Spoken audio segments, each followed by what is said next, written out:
to have him at this university this afternoon.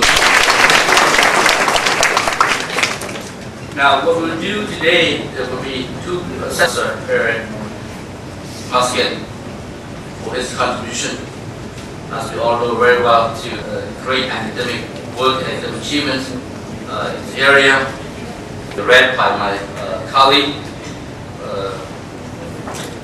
who will read the citations. Then, at the same time, I want to thank Dr. Hunter and the National Foundation for Arts and Culture. Chairman, Secretary General, this afternoon. His specialty is the system design. United States, England, Japan took the economic structure, took the theory. No revolution is better. Free competition. That makes us, we have been growing, I think, expanded. But suddenly necessary. That must be development of economic I think the system. So his specialty, system diverse, not only that, many diverse aspects of economy. So he's really, so I'm looking forward to listening to his presentation and Nobel laureate.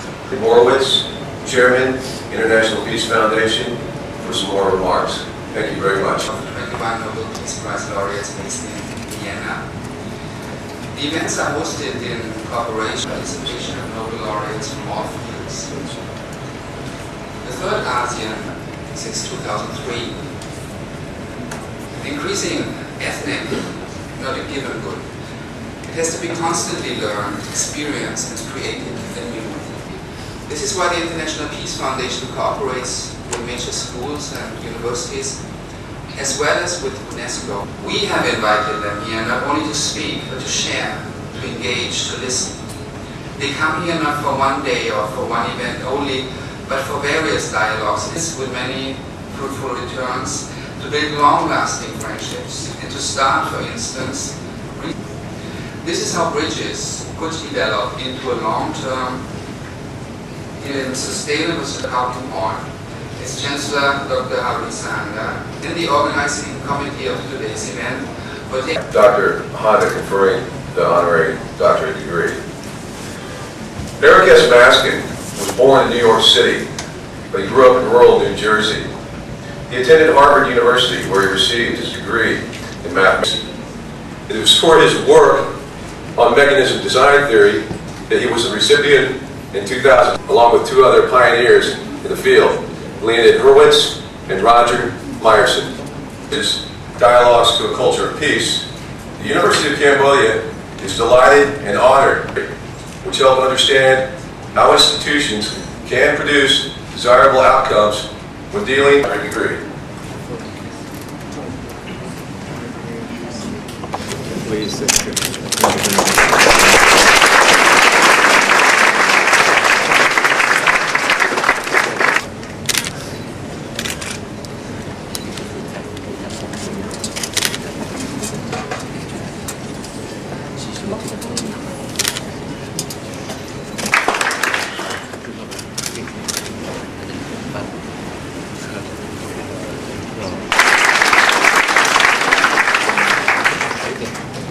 Day. What I'd like to speak to you about is a topic dear to my heart because it's I don't have to tell you that by multiple countries at the same time. That is, different countries contribute different parts. And this is globalization is also made possible by the removal of trade barriers. So in North American countries. And that's a promise that has been kept, at least to a significant extent. There are many countries around the world, and Cambodia is certainly a good example. Unfortunately, in this case, the promise has not been kept. And in fact, in many countries, in many developing countries, they are just scraping by, if that, and if they are actually being made the eradication of poverty arguments, I maintain that from a practical standpoint, the reasons why I care about inequality, and I imagine that you probably feel. Should we be surprised by that? Is this something that could have been predicted? Economic theory. The prevailing theory, which has by the British economist David Ricardo, and it has done an extremely good job of helping us understand the many globalizations. Now, why does the theory of comparative advantage predict that inequality should decrease as a result of free trade? Well, the theory asserts that the reason why countries trade with one another is because they are different as far as the factors of production go. Now, the factors of production are the inputs to production. So one particularly important input to production is labor. Of course, labor is not the same everywhere. Some people's labor is highly skilled, other people's labor is low skilled. So let's suppose for simplicity there are high skilled laborers and low skilled laborers. And let's compare a rich country with a developing country. Well, the most important difference between a rich country and a developing country, from the standpoint of the theory of comparative advantage, is that the rich country has a higher proportion of high-skilled workers. That's why it's rich. Its labor force, its people, are better educated, better trained. It's the people of a country that make that country rich or poor, and it's the qualities that those people have. And so rich countries are rich because they have a higher ratio or a higher proportion of high-skilled to low-skilled workers. But because the rich country has a higher proportion of high-skilled workers, it has a comparative advantage in producing goods where high skills make a difference. So think of an example of a good which requires a lot of skill to produce, such as software. A rich country is going to have a comparative advantage in producing software. By the same token, a developing country, which has a very high proportion of low-skilled workers, is going to have a comparative advantage in producing goods where skill doesn't matter so much, such as agricultural products, corn, for example, or in Cambodia, I probably should say rice.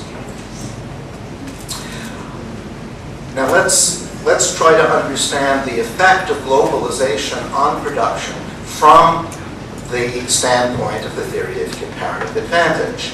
Let's look at what production patterns we would expect before globalization occurs, and we'll compare with production patterns after globalization occurs, and the difference between the two, it must be the result of the globalization, the fact that trade has been freed up. So before globalization has occurred, if consumers in the rich country want both software and corn, then companies in the rich country must produce both software and corn, because before globalization it's impossible to get a lot of goods overseas. If you want to consume a good, you have to produce it in that country. Similarly, in the developing country, it will also be necessary for companies to produce both software and corn. But there's a sense to reduce the demand for the low-skilled workers' services, and therefore it's going to reduce their wages. So demand for low-skilled labor is reduced by software production, and also the wage for low-skilled workers. Just the opposite is true for the high-skilled workers. When software is produced rather than corn, that puts the high-skilled workers in the developing country in greater demand, and it pushes up their wage. The developing country can shift production from software to corn. Corn is the good that the developing country has the comparative advantage in. And the developing country can import software from the rich country. The developing country is now producing more corn than before. And that's going to raise the demand for low-skilled workers because corn requires low-skill labor. And it's going to not demand it so much. Their wage falls, and lo and behold, inequality is reduced. So what I've just shown you is the classic argument, going back to David Ricardo, for why globalization should reduce inequality in developing countries. But, and in fact, in many previous globalizations, it did exactly that. No theory is going to remain around for 200 years if it predicts badly for 200 years. Actually, this theory did extremely well historically. In particular, there was a major globalization in the latter half of the 19th century, beginning of the 20th century. This globalization was brought about because the cost of transporting goods across the Atlantic Ocean was dramatically reduced. So trade between North America and Europe, it was facilitated and increased dramatically. And in those days, Europe was the place where there was a relative abundance of low-skilled labor. So Europe, relative to the United States, was actually the developing country. But when trade between the US and Europe increased, just as the theory predicted, inequality fell in Europe. So the theory worked perfectly. Unfortunately, in this most recent globalization, the theory has not done well. And as I was suggesting at the beginning, we have seen just the opposite occur from what the theory predicts. The theory predicts inequality should fall in developing countries. In fact, it has. That's how I got into this area. I was worried by the fact that the standard theory didn't work. I was worried about inequality, and I wanted to understand what was going on. And so in collaboration with Michael Kramer, I have been developing an alternative theory, or a supplementary theory, and I'd like to spend a little bit of time showing that to you. So for this theory, you should think of globalization as primarily the internationalization of production. What do I mean by that? Well, think of one of the great products of our age, computers.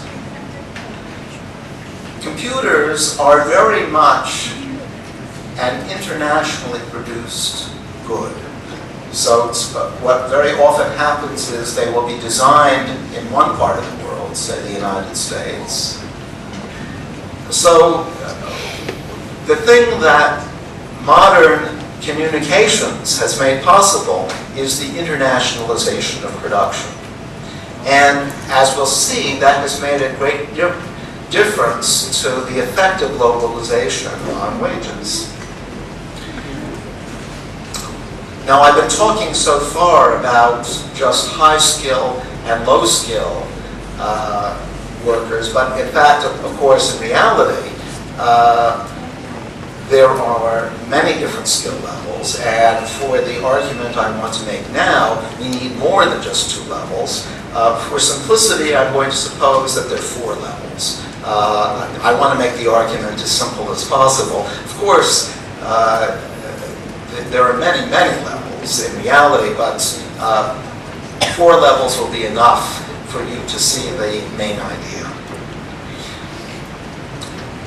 And so now you should think of production, the production process, as bringing together people makes so big a difference.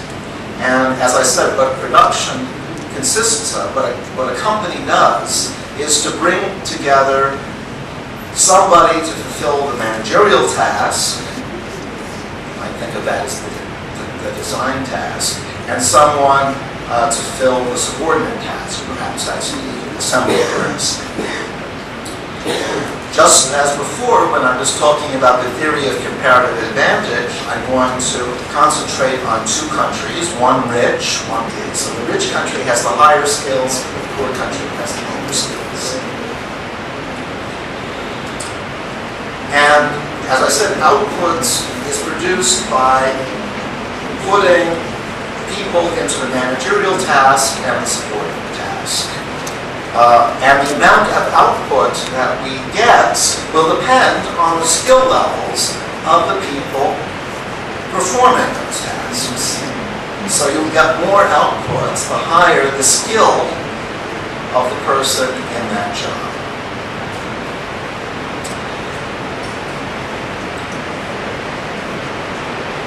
Okay, so I'm going to do the same kind of thought experiments that I did when I talked about the theory of comparative advantage. That is, I want to compare production before globalization occurs, and in this case, before globalization means before it is possible for a single company to employ workers from 2 different countries.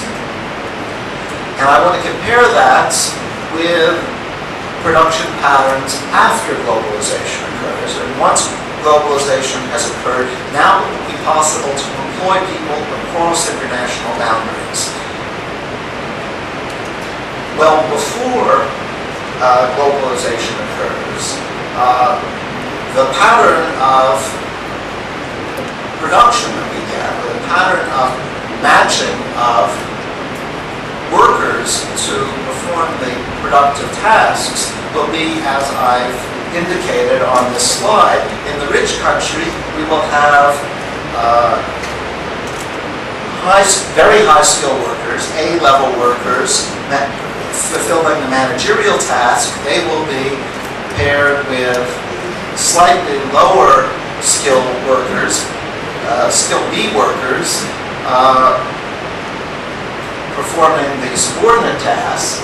In the developing country, we will have C workers who have some skills performing the managerial task, and the D workers who have very low skills performing the subordinate task. That's what's happened in reality. Inequality in the developing country, in the poor country, will actually rise as a result of globalization.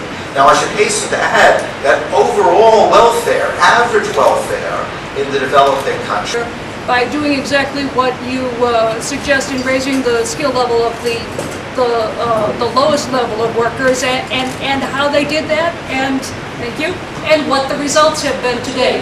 Thank you.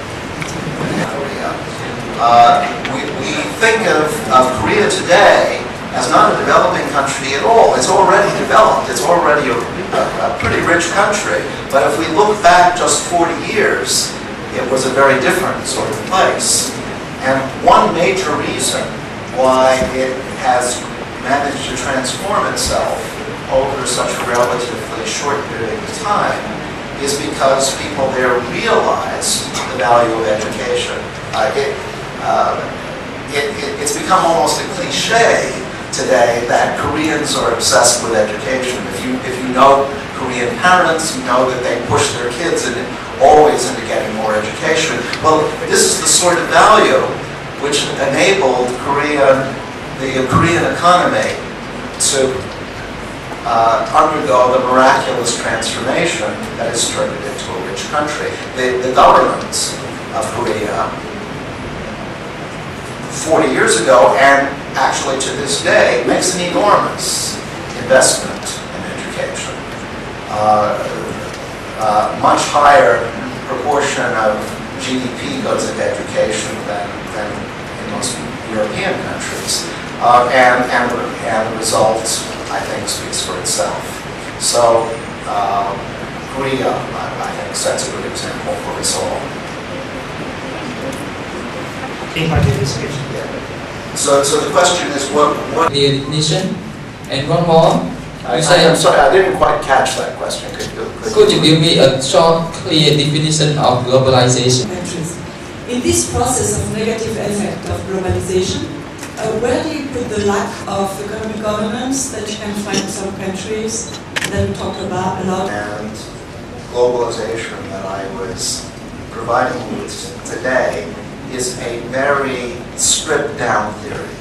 That is, I was concentrating only on one part of a much more complicated story. I was concentrating on the production part. Of course, the production part is essential. You don't get any development, you don't get any globalization without production, but it's not the only part. And you pointed to another important ingredient, which is governance. For an economy to prosper, the government has to work well. Why does it have to work well? Well, at the simplest level, it has to work well because when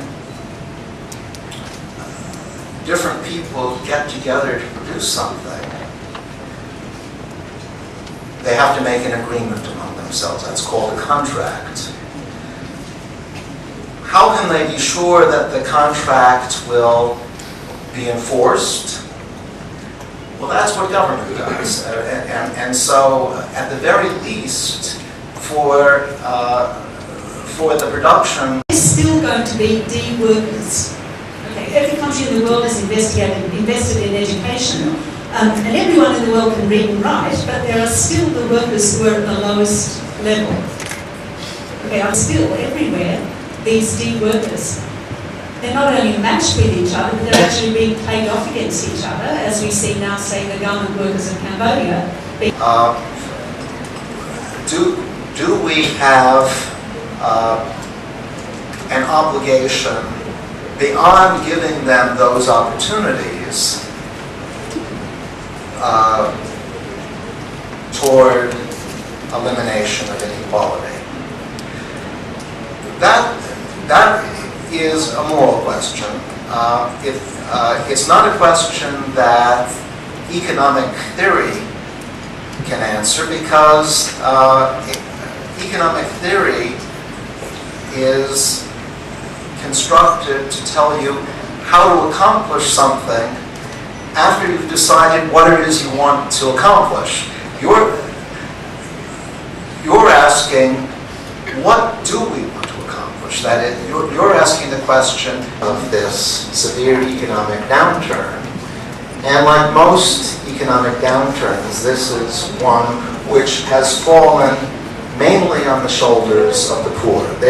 Your perceptions, what can be done in order to minimize the inequality deciding from sharing the benefit between the lower skill and the higher skill? Of your opinions on our economy performance. If we look back into the history of the economy over the past 15 years,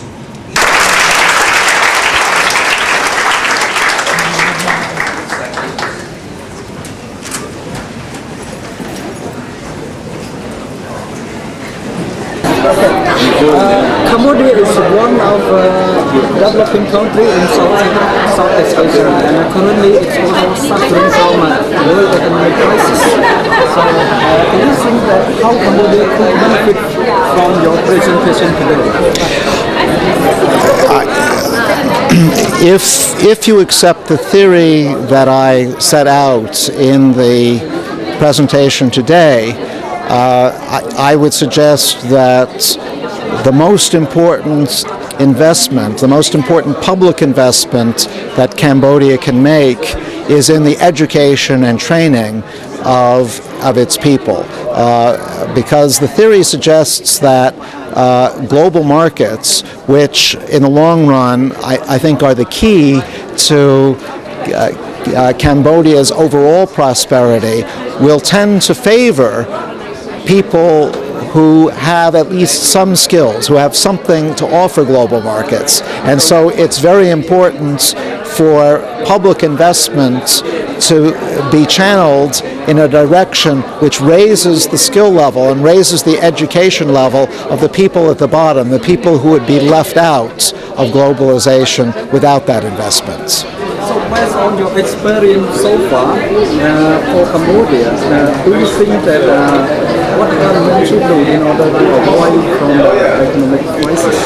Okay, so one reason why Cambodia suffered in this current economic crisis was, even though Cambodia didn't do anything wrong, its trading partners did. And in particular, Cambodia has relied on the U.S. as an important trading partner. The U.S. got into economic trouble, and that trouble then spilled over to Cambodia because U.S. cut back on Cambodian imports, and that hurt Cambodia.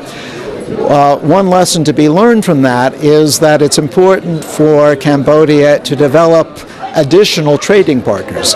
Obviously, they shouldn't stop trading with the U.S., but they should try to trade with many other countries too, and that's why I think that this new China-ASEAN free trade area could be an important step in favor of Cambodia, because it will give Cambodia some additional market demand in the Asian region. So last question, and do you think about the future of economic in Cambodia? I think, although there are some obviously daunting problems here, there's a long way to go.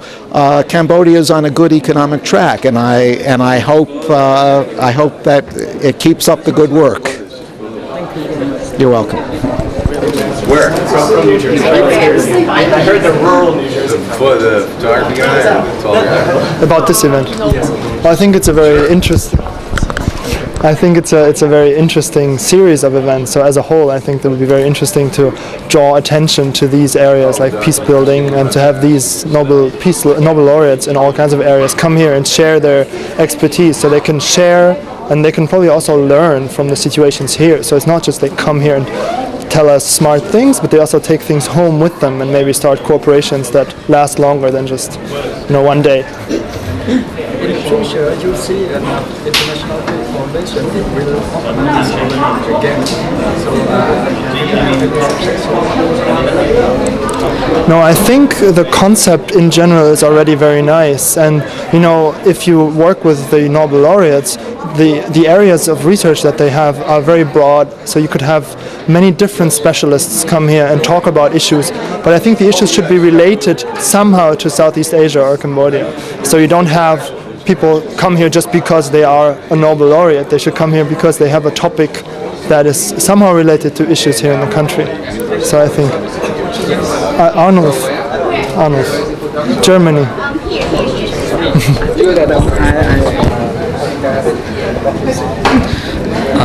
ចំណារអារម្មណ៍របស់ខ្ញុំចំពោះព្រឹត្តិការណ៍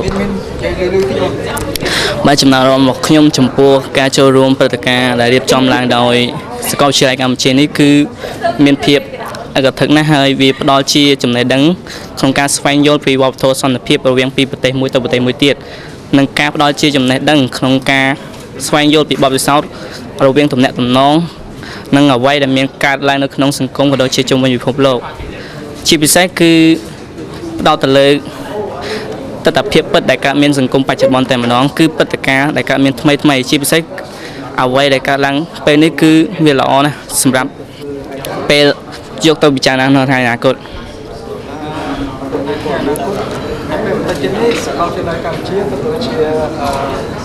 International Peace Foundation ចំព្រឹត្តិការណ៍នេះមកទៀតថាមានសំណុំពរអ្វី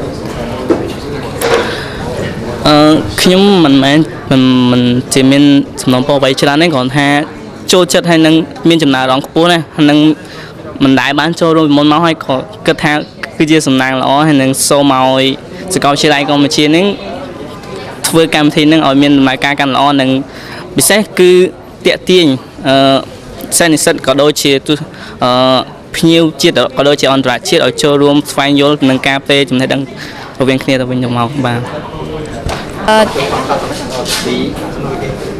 ចំពោះកម្មវិធីនេះគឺមានសារៈប្រយោជន៍ណាស់សម្រាប់ជានិស្សិតពីព្រោះថាវាបានផ្ដល់អំពីការប្រែប្រួលនៃស្ថានភាពសេដ្ឋកិច្ចនៅក្នុងពិភពលោកហើយនិយាយអំពីមូលហេតុអ្វីបានជាពិភពលោកហើយនឹងគ្រប់ប្រទេសទាំងអស់ជួបបញ្ហានៅglobal economic crisis ហើយជាពិសេសទៀតគឺលោក Professor Eric Stack គឺបានផ្ដល់ដំបូន្មានថាតើធ្វើយ៉ាងណាដើម្បីឲ្យប្រទេសកម្ពុជាយើងលុបបំបាត់នៅ low scale worker ហើយនឹងធ្វើឲ្យកម្ពុជាយើងមានឱកាសចូលរួមនៅក្នុង globalization market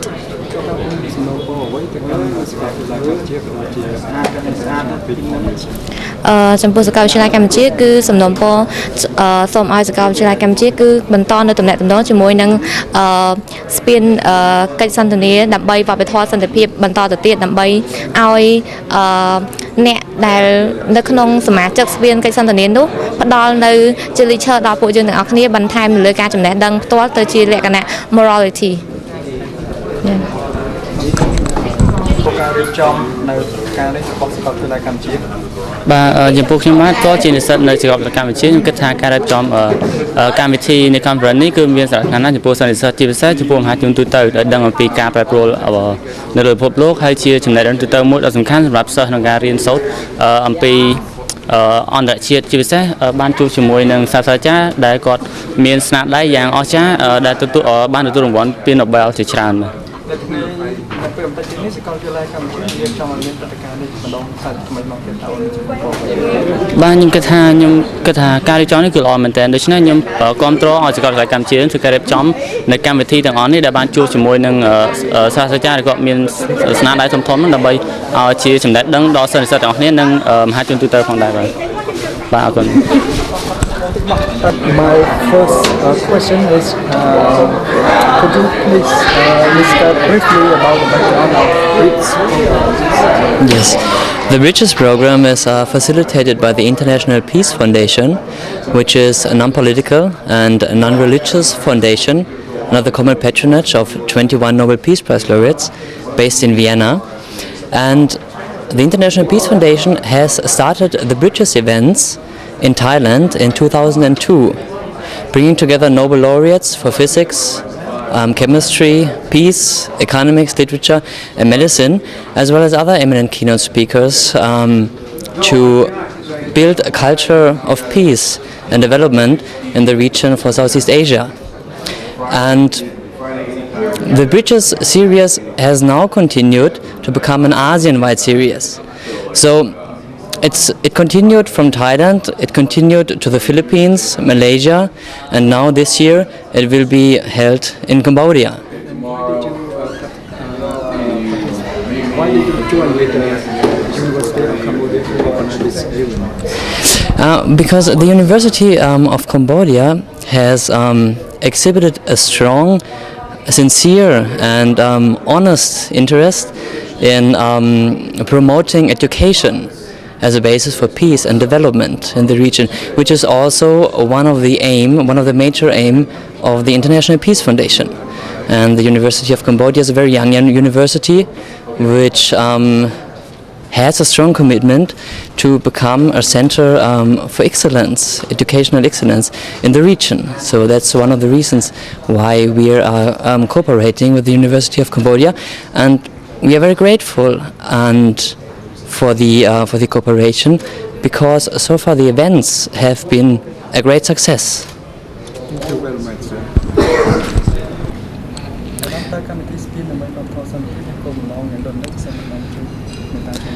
បាទគោលបំណងសំខាន់នៃកម្មវិធីស្ពានដែលយើងសហការរវាងសាកលកម្ពុជានិងមូលនិធិសន្តិភាពអន្តរជាតិហើយដោយមានសហការជាមួយមូលនិធិអន្តរជាតិដើម្បីវប្បធម៌និងសិល្បៈរបស់លោកបណ្ឌិត ហ្នឹងនេះគឺដើម្បីជំរុញវប្បធម៌សន្តិភាពហើយដើម្បីទាក់ទាញនៃអិសរាជជនសំខាន់អន្តរជាតិជួយមកស្រុកខ្មែរដើម្បីផ្លាស់ប្ដូរមតិនយោបាយក៏ដូចបទពិសោធន៍ដែរជំវិញបញ្ហាសន្តិភាពនេះហើយអ្វីដែលសំខាន់នេះគឺថាធ្វើយ៉ាងណាឲ្យគុណខ្មែរចំនួនក្រោយជានិស្សិតយើងនេះក៏ដូចបញ្ញវន្តមានឱកាសក្នុងការជែកនឹងកម្រិតបញ្ញវន្តនេះក្នុងការផ្លាស់ប្ដូរមតិមួយចំនួនហើយយើងឃើញថានេះជាកត្តាសំខាន់ជាពិសេសក្នុងការវិភាគបញ្ហាក្នុងការដោះស្រាយបញ្ហាផ្សេងៗហ្នឹងហើយមកដល់ពេលនេះយើងបានទទួល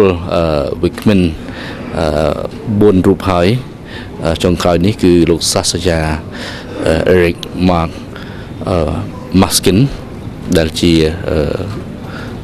យើងហៅថាជាអ្នកទទួលពានរង្វាន់មេដាយ Nobel ផ្នែកសេដ្ឋកិច្ចមកពីសហរដ្ឋអាមេរិកបាទហើយពីថ្ងៃសិលហ្នឹងគឺថាគាត់បានធ្វើបទកថាមួយជុំវិញប្រធានបទហេតុអីបានទីផ្សារបារាជ័យក្នុងការកាត់បន្ថយនៃយើងហៅថាគម្លាតនៃអ្នកមានអ្នកក្រនេះបានចូលរួមដូច្នេះគាត់បានបកស្រាយពីបទសំខាន់ហើយនៅសាកលវិទ្យាល័យក៏យើងបានជូននៃសញ្ញាបត្របណ្ឌិតកិត្តិយសផ្នែកសេដ្ឋកិច្ចដល់លោកសាស្ត្រាចារ្យ Maskin ដែរដែលលោកបណ្ឌិតហាន់ដាបាទជូនផ្ទាល់តែម្ដងបាទហើយយើងសង្ឃឹមថាកម្មវិធីនេះនឹងបន្តទៀតនៅថ្ងៃក្រោយប៉ុន្តែវាអាចនៅក្រោមរូបភាពផ្សេងៗទៀតមិនមែនតែកម្មវិធីស្ពានទេព្រោះនេះជាទិសដៅមួយសំខាន់នៃសាកលកម្ពុជាក្នុងការជំរុញធ្វើយ៉ាងណាទាក់ទាញអ្នកប្រាជ្ញអិសរាជជនអ្នកស្រាវជ្រាវអន្តរជាតិដើម្បីមកផ្លាស់ប្ដូរយោបល់មតិជាមួយបញ្ញវន្តខ្មែរយើងក៏ដូចជានិស្សិតដើម្បីរៀនសូត្រពីគ្នាទៅវិញទៅមកនេះជាទិសដៅសំខាន់ហើយខ្ញុំសូមបញ្ជាក់ដែរថាកម្មវិធីស្ពាននេះប្រធាននៃកម្មវិធីស្ពាននេះគឺសម្ដេចអគ្គមហាសេនាបតីតេជោហ៊ុនសែននាយករដ្ឋមន្ត្រីនៃព្រះរាជាណាចក្រកម្ពុជាបានផ្នែកដូចជាប្រធានផ្ទាល់ហើយយើងបានអនុវត្តកន្លងមក4ដងហើយចេះយើងសល់5ដងទៀតរហូតដល់ខែ4ឆ្នាំ2010នេះបាទបានឆ្លើយជាមួយខ្ញុំបាទ